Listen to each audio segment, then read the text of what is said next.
Sir ഓർക്കുന്നില്ലേ അവകാശ സമര പോരാട്ടങ്ങളെ ഈ നാടിന്റെ തെരുവീതികളിൽ ധിക്കാരമെന്നും അഹങ്കാരമെന്നും പറഞ്ഞും അടിച്ചമർത്തപ്പെട്ട ഒരു ആഭ്യന്തര വകുപ്പിന്റെ കാലഘട്ടം ഞങ്ങൾ ഓർക്കുകയാണ് സാർ. സാർ ഞാനടക്കമുള്ള UDYF-ന്റെ UDSF-ന്റെ നേതാക്കന്മാരുണ്ട്. ഞങ്ങളുടെ പേരുകൾ ഈ നിയമസഭയുടെ ഉള്ളിൽ പറഞ്ഞിട്ടുണ്ട്. പക്ഷെ അതൊന്നും ഞങ്ങൾ അംഗങ്ങളായിട്ടല്ല സാർ. ഞങ്ങൾ അടക്കമുള്ളവരെ ഈ സെക്രട്ടേറിയറ്റിന് മുമ്പിലും നിയമസഭയുടെ മുമ്പിലും അവകാശ സമര പോരാട്ടങ്ങളുടെ പേരിൽ ഞങ്ങൾ നടത്തിയ സമരങ്ങളെ അടിച്ചമർത്തിയ ആഭ്യന്തര വകുപ്പിന്റെ കിരാത നടപടികൾക്കെതിരെയുള്ള ഈ സഭയിലെ പ്രസംഗങ്ങളിലാണ് സാർ ഞങ്ങൾ കോട്ട് ചെയ്തിരിക്കുന്നത്. സാർ ഇവിടെ പറഞ്ഞത് സിസ്റ്റം എററായിരുന്നു എന്നാണ്.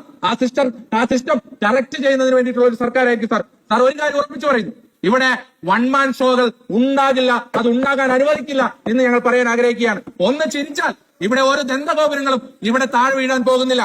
ജനാധിപത്യ പ്രതിഷേധങ്ങളെ അടിച്ചമർത്താൻ പോകുന്നില്ല. കറുത്ത തുണി പൊക്കി കാണിച്ചാൽ എന്താണ് കുഴപ്പം? രണ്ട് കറുത്ത തുണി ഇങ്ങനെ വീശുന്നതല്ലേ, അതിലെന്താണ് ജനാധിപത്യ വിരുദ്ധത എന്ന് ചോദിച്ച ഒരു പാർട്ടി സെക്രട്ടറി ഉണ്ടായിരുന്നു. പക്ഷെ അദ്ദേഹം മുഖ്യമന്ത്രി ആയി കഴിഞ്ഞപ്പോ കറുത്ത തുണി പൊക്കിക്കാണിച്ചവരെ പോലീസ് അടിച്ചു എന്ന് മാത്രമല്ല ഗൺമാന്മാരെ കൊണ്ട് അടിപ്പിച്ച് അവരെ അടിച്ചമർത്തുന്ന ദൃശ്യം നമ്മൾ കണ്ടതാണ്. ആ അടിച്ചമർത്തിയവരെ രക്ഷാപ്രവർത്തനമെന്ന ഓമനപ്പേരിട്ട് വിളിച്ചത് നമ്മൾ കണ്ടതാണ്. പക്ഷെ സാർ ഞങ്ങൾ പറയുന്നു, രക്ഷാപ്രവർത്തനമെന്ന് നിങ്ങൾ ഓമനപ്പേരിട്ട് വിളിച്ച അതേ രക്ഷാപ്രവർത്തനത്തിന്റെ ഇര AD തോമസ് ഈ 16ാം നിയമസഭയിലുണ്ട് സാർ. നിങ്ങൾക്ക് പറയാൻ 16ാം നിയമസഭയിലുണ്ട്. അന്ന് തല്ലിയ ആ ഗൺമാന്മാർ അവർ ഈ സർക്കാർ വന്നതിന് ശേഷം ഒളിവിലാണ് സാർ.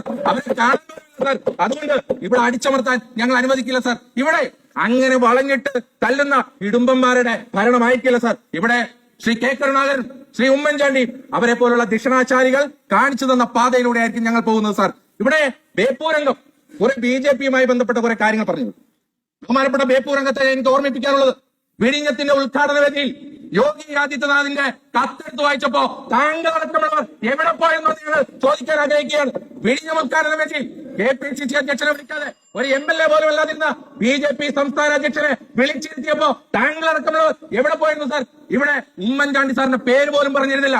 കണ്ണൂർ VC നിയമനമാണല്ലോ പറഞ്ഞത്. ആദ്യം ഒരു നിയമനം നടത്തിയാലോ കണ്ണൂരിലെ VC.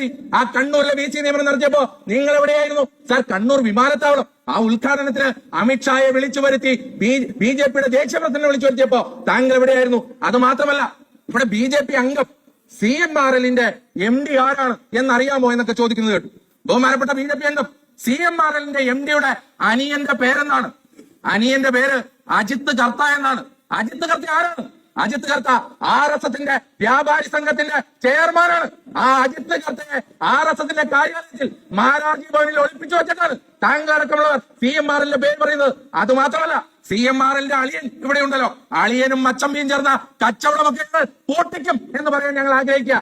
2026 മെയ് 4-ാം തീയതി കേരളത്തിൽ നടന്ന നിയമസഭാ തെരഞ്ഞെടുപ്പിന്റെ കൗണ്ടിംഗ് നടന്നുകൊണ്ടിരിക്കുമ്പോൾ 1-ാം ഘട്ടം കഴിഞ്ഞു, 2-ാം ഘട്ടം കഴിഞ്ഞു, 3 കഴിഞ്ഞു, 4 കഴിഞ്ഞു, 5 കഴിഞ്ഞു, 6 കഴിഞ്ഞു. ഈ 6 റൗണ്ടുകൾ എണ്ണിക്കഴിഞ്ഞപ്പോൾ ധർമ്മടത്ത് മുഖ്യമന്ത്രിയായിരുന്ന പിണറായി വിജയൻ 2500 ചില്ലറ വോട്ടുകൾക്ക് പിന്നിലായിരുന്നു. ആ സമയത്ത് ധർമ്മടത്തെ UDF-ന്റെ സ്ഥാനാർത്ഥി VP അബ്ദുൾ റഷീദിനൊരു കോള് വന്നു. ആ കോള് ഇന്നത്തെ കേരള ഗവൺമെന്റിലെ VD സതീശൻ ഗവൺമെന്റിലെ മന്ത്രിയായിട്ടുള്ള KM ഷാജിയുടെ കോളാണ്. ആ ഫോൺ സംഭാഷണത്തിൽ KM ഷാജി PV അബ്ദുൾ റഷീദിനോട് പറഞ്ഞത്, നീ എന്താണ് കാണിക്കുന്നത്?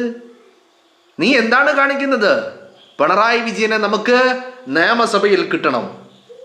പിണറായി വിജയൻ അങ്ങനെ തോറ്റ് വീട്ടിലിരിക്കേണ്ട വ്യക്തിയല്ല. പിണറായി വിജയനെ നമുക്ക് നിയമസഭയിൽ കിട്ടണമെന്ന് അന്ന് 6-ാം റൗണ്ട് കഴിഞ്ഞപ്പോൾ ഷാജി ഒരു തമാശക്ക് പറഞ്ഞതാണ്. ഏത്? റഷീദ് വിജയിക്കില്ല, ഈ പറയുന്ന പിണറായി വിജയൻ അവിടെ നിന്ന് ധർമ്മടത്ത് നിന്ന് വിജയിച്ച് കയറുമെന്ന് അറിയാഞ്ഞിട്ടൊന്നല്ല. പക്ഷേ എന്നാലും ഷാജി അന്ന് പറഞ്ഞത് പിണറായി വിജയനെ നമുക്ക് കേരളത്തിന് നിയമസഭയിൽ കിട്ടണം എന്ന് പറഞ്ഞതിന് കാരണം അത് വെറുതെ പറഞ്ഞതല്ല. ഇന്നും ഇന്നലെയുമായിട്ട് നിയമസഭയിൽ നമ്മളത് കണ്ടുകൊണ്ടിരിക്കുക. എന്തിനാണ് പിണറായി വിജയനെ നിയമസഭയിൽ കിട്ടണമെന്ന് അന്ന് ഷാജി അബ്ദുൾ റഷീദിനോട് പറഞ്ഞത് എന്നുള്ളത് UDF-ന്റെ അംഗങ്ങൾ നിയമസഭക്കകത്ത് നടത്തുന്ന ഓരോ വാക്കും ഓരോ നോട്ടവും അതിൻ്റെ പ്രതിഫലനങ്ങളായിട്ടാണ് നമ്മൾ കാണുന്നത്. മനസ്സിലായില്ലേ? ഇന്നലകളിൽ വിൻസെൻ്റ് ആയിരുന്നു ഒരാൾ, PK ഫിറോസ് ആയിരുന്നു മറ്റൊരാൾ.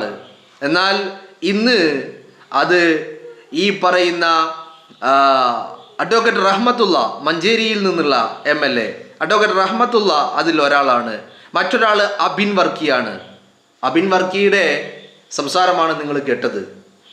പിണറായി വിജയനും സംഘവും മുന്നിലിരിക്കുന്നുണ്ട്. ഞാനിന്ന് പിണറായി വിജയൻ സംസാരിക്കുന്നതിൻ്റെ ചില ദൃശ്യങ്ങൾ കണ്ടു. പിണറായി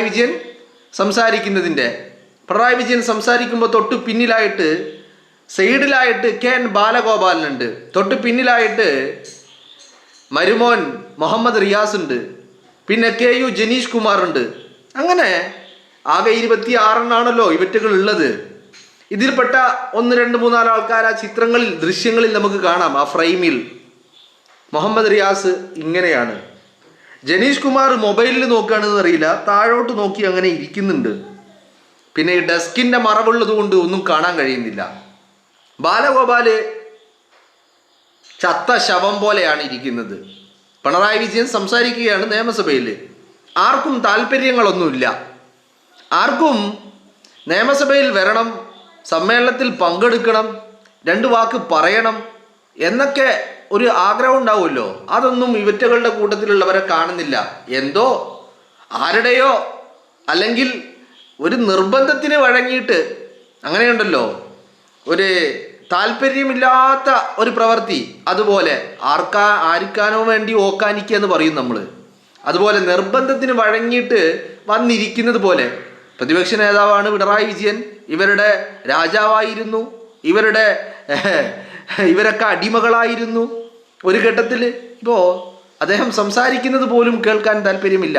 എന്നാൽ മറുഭാഗത്ത് ആൺകുട്ടികൾ അങ്ങനെ കയറി മേയുകയാണ്. ആരും ഒരു പൊടിക്കടങ്ങാൻ. പിണറായി വധത്തിൽ ആരാണ് 1ാം സ്ഥാനത്തെത്തുക എന്നുള്ളതാണ് ഒരു മത്സരമാണ് ഭരണപക്ഷത്ത് നടക്കുന്നത്. എല്ലാവരും ഒന്നിനൊന്ന് മെച്ചം. തുടങ്ങി വെക്കുന്നവർ കരുതുമില്ല ഞാനായിരിക്കും, വാക്കുകൾ കൊണ്ട് പിണറായി വിജയനെ മുറിവേൽപ്പിക്കുന്നവൻ ഞാനായിരിക്കും എന്ന് കരുതിയിട്ടാണ് അയാൾ തുടങ്ങുന്നത്.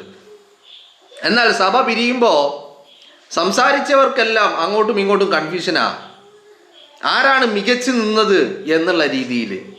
മനസ്സിലായില്ലേ? വെറുതെ അല്ല ഷാജി എന്ന റഷീദിനെ വിളിച്ച് പറഞ്ഞത് പിണറായിയെ നമുക്ക് സഭയിൽ കിട്ടണമെന്ന് പറയാൻ കാരണം വെറുതെ ആയിരുന്നില്ല. അപ്പോൾ ഇതൊക്കെ കാണുമ്പോൾ, ഞാൻ ഇന്നലെയും പറഞ്ഞിരുന്നു, ഇതൊക്കെ കാണുമ്പോൾ കൃത്യമായിട്ട് ഒരു കാര്യം മനസ്സിലാവുന്നുണ്ട്. എന്താണ്? ഒരു കോർഡിനേഷൻ എവിടെയൊക്കെയോ നടക്കുന്നുണ്ട്. കൃത്യമായ ഒരു കോർഡിനേഷൻ്റെ ഭാഗമായിട്ടാണ് കാര്യങ്ങൾ ഇങ്ങോട്ടേക്ക് എത്തുന്നത് എന്ന് നമുക്ക് മനസ്സിലാക്കാൻ സാധിക്കുന്നുണ്ട്. ഒരു കോർഡിനേഷൻ എന്ന് പറഞ്ഞാൽ ഇന്ന ദിവസം ഇന്ന ആളുകളൊക്കെ സംസാരിക്കും, ഇത്ര സമയം കിട്ടും, ഇന്ന കാര്യങ്ങൾ പറയണം, ഇന്ന കുത്തലുകൾ കുത്തണം, പിറകിൽ നിന്നാണ് സംസാരിക്കുന്നതെങ്കിൽ പിന്നിൽ നിന്ന് കുത്തണം, സൈഡിൽ നിന്നാണ് സംസാരിക്കുന്നതെങ്കിൽ സൈഡിൽ നിന്ന് കുത്തണം, പിന്നെ മുന്നിൽ നിന്ന് സംസാരിക്കാൻ സ്പീക്കർ മാത്രമേ ഉള്ളതുകൊണ്ട് മുന്നിൽ നിന്ന് കുത്താൻ നടക്കില്ല. അപ്പം എന്താണെങ്കിലും നല്ല കുത്തി മുറിവേൽപ്പിക്കണം, പരിക്കേൽപ്പിക്കണം. കഴിഞ്ഞ 10 വർഷക്കാലം കിട്ടിയതൊക്കെ മാക്സിമം കൊടുത്ത് തീർക്കണം എന്നുള്ള ഒരു കോർഡിനേഷൻ. എനിക്ക് തോന്നുന്നു ഈ കോർഡിനേഷനുകളൊക്കെ നടക്കുന്നത് MLA ഹോസ്റ്റലിൽ വെച്ചാണ് എന്ന് എനിക്കൊരു സംശയം. അങ്ങനെ ഒരു സംശയം. MLA ഹോസ്റ്റലിൽ വെച്ച് ഈ കോർഡിനേഷനൊക്കെ കാര്യമായിട്ട് നടക്കുന്നുണ്ട് എന്നുള്ളതാണ് മനസ്സിലാക്കാൻ സാധിക്കുന്നത്. എന്താണെങ്കിലും വളരെ കൃത്യമായിട്ട് സഭയിലെത്തുന്ന ഭരണപക്ഷത്തുള്ള UDFന്റെ ഓരോ അംഗങ്ങളും തങ്ങൾക്ക് കിട്ടുന്ന അവസരങ്ങൾ പിണറായി വിജയനെ വലിച്ചു കീറാൻ വേണ്ടിയിട്ട് അവർ ഉപയോഗിക്കുന്നുണ്ട് എന്നുള്ളതാണ് മനസ്സിലാക്കാൻ സാധിക്കുന്നത്. ഇപ്പം ഞാൻ ഇതുമായി ബന്ധപ്പെട്ട് ഇന്ന് ഇങ്ങനെ നോക്കുന്നതിനിടയിൽ ഒരു പ്രധാനപ്പെട്ട ഒരു കുറിപ്പ് ഞാൻ കണ്ടു.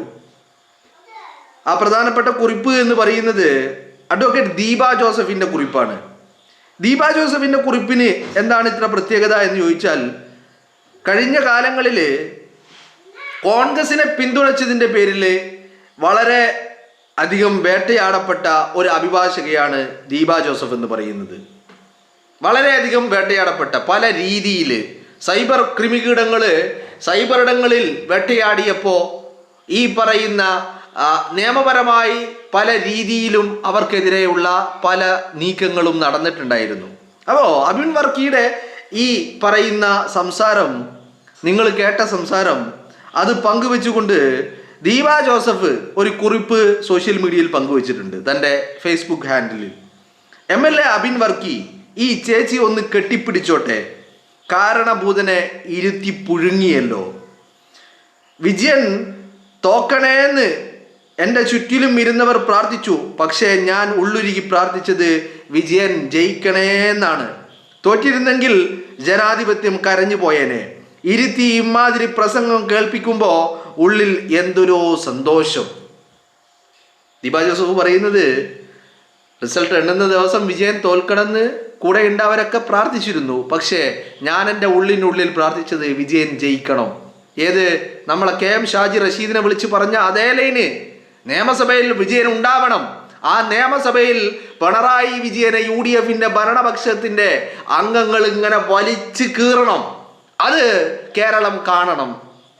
അല്ലേ? നിങ്ങളൊന്ന് ആലോചിച്ചു. ഇതല്ലേ യഥാർത്ഥത്തില് പിണറായി വിജയൻ തോറ്റിരുന്നെങ്കിൽ ഇതൊന്നും നടക്കൂല. വിജയനെ ഇരുത്തി പറയാനുള്ളത് പറഞ്ഞ് കേൾപ്പിക്കാനുള്ളത് കേൾപ്പിച്ച് കൃത്യമായി ചവിട്ടിക്കൂട്ടി മൂലക്കിരുത്തുക എന്നുള്ളത്. ഇതാണ് ജനാധിപത്യത്തിന്റെ സൗന്ദര്യം എന്ന് പറയുന്നത്. ഈ സൗന്ദര്യമാണ് നമ്മൾ കാണേണ്ടിയിരുന്നത്. നിങ്ങളൊന്ന് ആലോചിച്ച് നോക്ക്. ഇപ്പൊ പിണറായി വിജയൻ ധർമ്മടത്ത്, ജസ്റ്റ് ഇമാജിനേഷനാ, പിണറായി വിജയൻ ധർമ്മടത്ത് വിജയിച്ചു, നമ്മളതൊന്നും ഇല്ല എന്നൊന്നും പറയുന്നില്ല. പിണറായി വിജയൻ ധർമ്മടത്ത് പരാജയപ്പെട്ടിരുന്നെങ്കിൽ ഇമാതിരി വർത്തമാനങ്ങൾ കേൾക്കാൻ പിണറായി വിജയൻ ഉണ്ടാകുമോ?